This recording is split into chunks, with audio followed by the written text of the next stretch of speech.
नमस्कार दोस्तों, स्वागत है आपका एक बार फिर से मेरे यूट्यूब चैनल पर। दोस्तों, आज की इस वीडियो में बात करेंगे कि जितने भी EPS 95 के पेंशनर्स हैं, यानी उनकी समस्याएं क्या हैं, समाधान क्या है। तो इस वीडियो में आपको कंप्लीट जानकारी दूंगा। 18 में ऐसे मुद्दे लेके आए हूँ जो कि आपके लिए बहुत ज़्यादा इंपॉर्टेंट है और इन मुद्दों को जानना आपके लिए और भी ज़्यादा खास है, क्योंकि ये वो मुद्दे हैं जो कि आपकी असल ज़िंदगी से जुड़े हुए हैं और आप लोगों ने बहुत ही ज़्यादा संघर्ष किया है। ठीक है, ये आपकी कहानी है। इसमें 18 मुद्दे मैं कवर करूंगा, ठीक है, और एक एक मुद्दे को मैं आपको एक्सप्लेन करूंगा।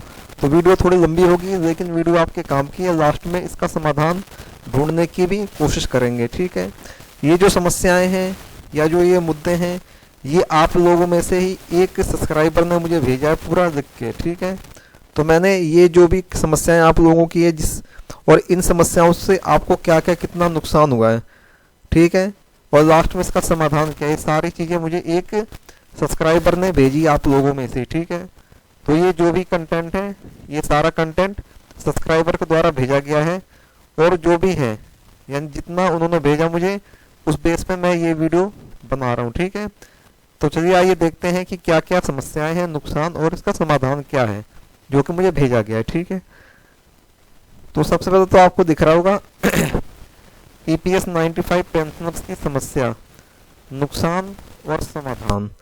ठीक है, अब इसमें एक एक करके बात करेंगे। 18 समस्याएं हैं। ठीक है, सबसे पहली चीज EPS 95 यानी एम्प्लॉय पेंशन स्कीम। 95 का अर्थ होता है 1995।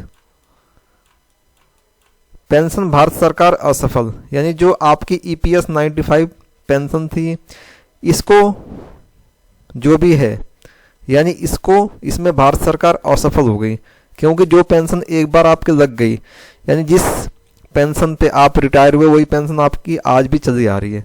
यदि आपको पहले महीने 500 रुपये पेंशन मिली थी 58 वर्ष पूरे करने के बाद, तो आज भी आपको 500 रुपये ही मिल रही है। ठीक है, तो इस मुद्दे में भारत सरकार असफल हो गई, इसमें कोई भी काम या कार्रवाई नहीं कर पाई। ठीक है, दूसरा जो इन्होंने भेजा है NAC टीम, पेंशनर संगठन सभी स्तर पर आंदोलन करके सरकार को पेंशन, बुजुर्ग पेंशनर की सभी समस्या देने के सरकार 13 साल संशोधन करने में असफल।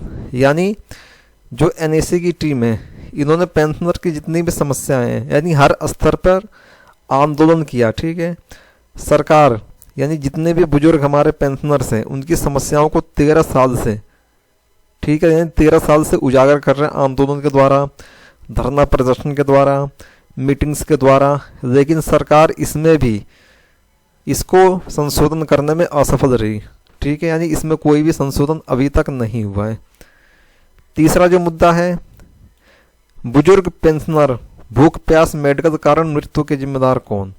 यानी यहाँ एक क्वेश्चन पूछा गया है कि जो भी हमारे बुजुर्ग पेंशनर हैं वो भूख प्यास और मेडिकल के अभाव के कारण जो उनकी मृत्यु हो रही है, उसका जिम्मेदार कौन। ठीक है, तो जाहिर सी बात है, आपको पता ही है कि इसका जिम्मेदार कौन है। चौथी चीज, EPS 95 पेंशन जिनके लिए समस्या रहती है सरकार अमानुष।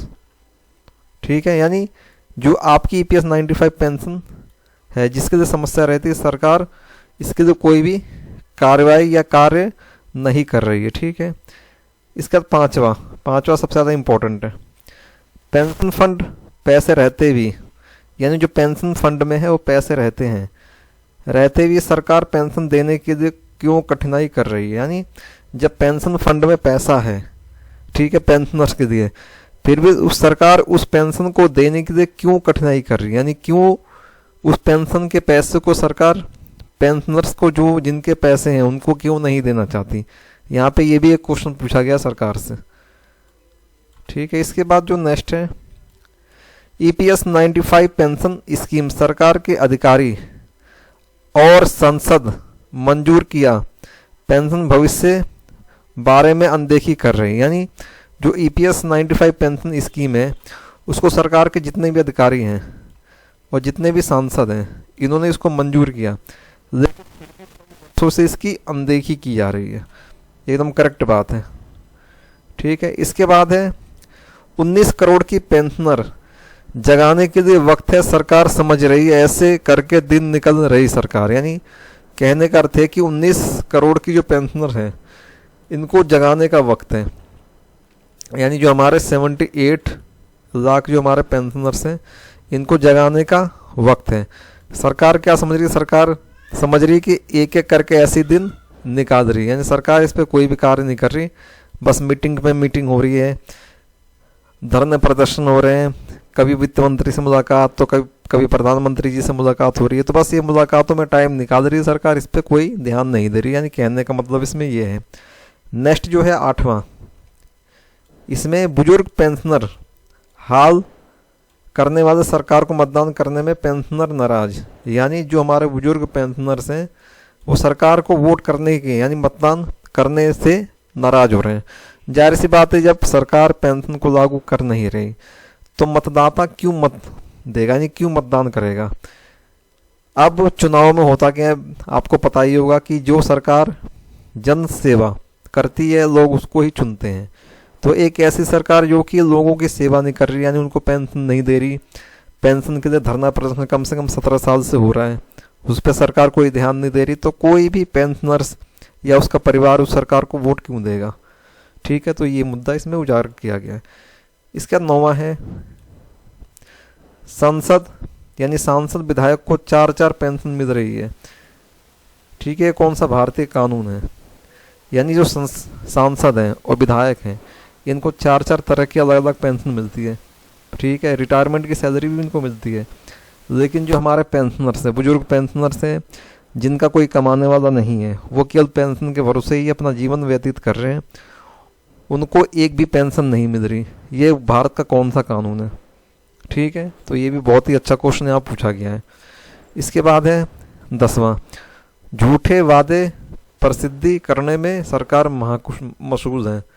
यानी सरकार क्या है, यानी सरकार झूठे वादे कर रही है। ठीक है, और अपनी प्रसिद्धि यानी केवल अपनी पॉपुलैरिटी यानी अपने आप को प्रसिद्ध करने में, यानी किसी भी काम को करने में काम कुछ नहीं किया, बस झूठे वादे करके अपने आप को प्रसिद्ध कर रही है कि हमने ये काम किया, हमने वो काम किया, और लोगों से अपना यानी लोगों के दिलो दिमाग में अपने प्रति एक बहुत अच्छा छवि बनाने की कोशिश कर रही है, ये बताया गया है। इसके बाद है 11वां, पेंशनर्स के साथ अमानवीय हत्या से सरकार सफल। यानी जो पेंशनर्स हैं उनकी अमानवीय हत्या की जा रही सरकार के द्वारा, सरकार इसमें सफल हो रही है। कहने का अर्थ ये है कि जो हमारे पेंशनर्स हैं उनको पेंशन नहीं मिल रही तो वो बेचारे आत्महत्या कर रहे हैं। ठीक है, तो सरकार इस मुद्दे पे भी कोई काम नहीं कर पा रही। ठीक है, अब चलते हैं अगले मुद्दे पे। अगला कहा गया है सभी पेंशनर्स संगठन एक साथ खड़े करने के बाद सरकार नींद से जाग उठेगी। यानी यहाँ सॉल्यूशन बताया गया है। यहाँ ये कहा गया है कि जितने भी हमारे पेंशनर्स हैं सभी यदि एक साथ मजबूती से खड़े हो जाएं और एक ही मुद्दे पर डटे रहें तो सरकार नींद से जागेगी और पेंशन में अवश्य ही वृद्धि कर देगी, जो भी पेंशनर्स की मांग है यहाँ पे वो बताया गया है। इसके बाद है आपका ऐसे सरकार भारत में ज़िंदगी में पहली बार अनुभव आया। यानी एक ऐसी सरकार जो कि पेंशन के मुद्दे पे काम ही नहीं कर रही। ठीक है, जबकि जो जितने भी पैसे हैं वो सारे पेंशनर्स के हैं। ऐसी सरकार इन्होंने ज़िंदगी में पहली बार देखी है। इसका 14वां पॉइंट है हतबल निरपराध बुजुर्ग पेंशनर्स का छल कपट सरकार कर रही है, इसलिए ऐसी सरकार पेंशनर्स को नहीं चाहिए। यानी कहने का अर्थ ये है कि जो सरकार है वो पेंशनर्स को परेशान कर रही है, उनके साथ छल और कपट कर रही है, इसलिए ऐसी सरकार किसी भी पेंशनर्स को नहीं चाहिए। और सही बात है, जो सरकार आपके लिए काम ना करे, आपके हित में काम ना करे, तो वो सरकार आप क्यों चुनेंगे। तो एकदम सही बात यहाँ पे कही गई है। चलते हैं 15वां जो हमारा इसमें कहा गया मुद्दा वो है संविधान में न्याय की परिभाषा है। यानी हमारा जो संविधान है भारतीय संविधान उसमें न्याय की परिभाषा, लेकिन सरकार गलत अर्थ निकालकर जनता को गुमराह कर रही है। यानी न्याय की परिभाषा ही सरकार ने बदल दी है। ठीक है, संविधान में न्याय की परिभाषा कुछ और है, सरकार उसका गलत अर्थ निकालकर जनता को गुमराह कर रही है, इसमें बताया गया है। इसके बाद है आपका सरकार और विरोधी पक्ष में स्वार्थ भरा है। यानी जो सरकार है और जो उसका विरोधी पक्ष है, यानी दोनों में स्वार्थ भरा है, यानी सेल्फिश है, केवल वो अपने बारे में ही सोचते हैं। जो कि पेंशनर्स के लिए संसद में सरकार को विरोध करने में सक्षम नहीं। ठीक है, यानी जो भी संसद में सरकार को विरोध करने में कोई भी सक्षम नहीं है, यानी सरकार का विरोध भी नहीं कर रहा विपक्ष। ठीक है, क्योंकि विपक्ष को ये पता है कि अगर वो भी सरकार में आएगा तो लोग उसका ही विरोध करेंगे। ठीक है, इसलिए विपक्ष शांत पड़ा हुआ है, सरकार को विरोध भी नहीं कर रहा। ठीक है, इस बाद है आपका 17वां, किसी की भी पक्ष की सरकार रही तब तक स्वार्थ भरा है। यानी चाहे सरकार आज बीजेपी की है, चाहे कल किसी भी गवर्नमेंट यानी किसी भी पार्टी की सरकार रहेगी, लेकिन जितनी भी सरकारें हैं सबके अंदर स्वार्थ भरा हुआ है और सभी सरकारें केवल अपने हित के लिए ही कार्य करती हैं, जनता पे या पेंशनर्स पे कोई भी ध्यान नहीं देता। इसके बाद जो आपका 18वां मुद्दा है, 18वें में उन्होंने कहा है बुजुर्ग पेंशनर्स के लिए संसद में अच्छा कानून बनना चाहिए।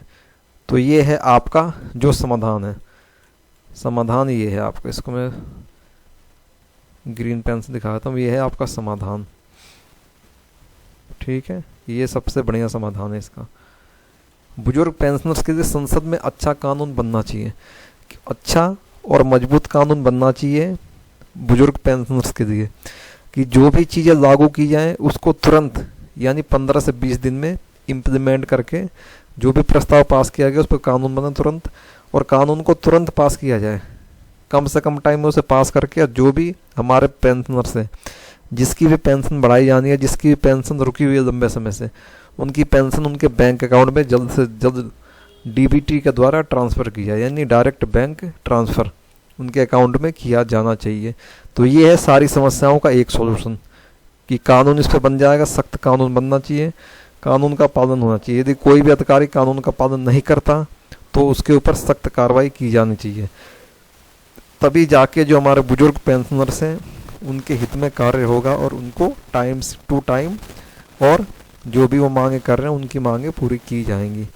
तो आई होप दोस्तों जो भी जानकारी मैंने आपको इस वीडियो में दी, समस्याएं क्या हैं आपकी, नुकसान इससे क्या हुआ, उसका समाधान क्या है, वो आपके समझ में आई होगी। वीडियो अच्छी लगी है तो वीडियो को लाइक करें, अपने दोस्तों के साथ भी शेयर करें। तो दोस्तों इस वीडियो को यहीं तक रखते हैं। अगले वीडियो में जो भी आपका सुप्रीम कोर्ट का एक फैसला है, ठीक है, वो फैसला क्या है, उसमें बहुत सारे उसके पेजेस हैं, तो उसमें से मेन पॉइंट निकाल के मैं आपको नेक्स्ट वीडियो उस पर लाऊंगा कि सुप्रीम कोर्ट ने अपने जजमेंट में क्या कहा है कि पेंशनर्स को क्या क्या चीज़ें मिलनी चाहिए। ठीक है, तो इस पर एक पूरा हैंडबुक है, उस हैंडबुक में से मैं मेन टॉपिक निकाल के आपको वो भी समझा दूंगा नेक्स्ट वीडियो में। तो दोस्तों इस वीडियो को यहीं तक रखते हैं, मिलते हैं नेक्स्ट वीडियो में।